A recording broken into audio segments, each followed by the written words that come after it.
So baru kita pun confident nak buat. Memang tak ada rasa sakit. Kita tahu downtime dia macam mana. So memang best lah. Beza kan, dah sama naik dah.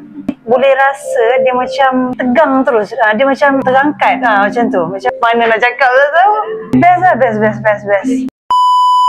Sekejap je tunjuk ni. Tiba. So ini untuk orang yang masalah leher dia double chin, lembik, macam tu ayam Belanda kelak tu kan. So korang boleh buat, okey? Saya kena bawa Datuk Iswa Aslam lah. Ada masalah itu. Nanti kita suruh dia datang dengan Datin lah. Okay, tadi aku buat haifu sebelah je. Boleh nampak yang sebelah yang tak buat tu nampak gelebih, nampak penat. Yang belah sini muka nampak kecil je. Lepas tu jaw tu, Bella Hadid tu masuk ke dalam. Nampak sangat beza bila sebelah tak buat, sebelah lagi buat. Muka tu nampak tegang, nampak fresh, nampak kecil. I suggest you do the haifu. It's really nice. Wow, Bella Hadid.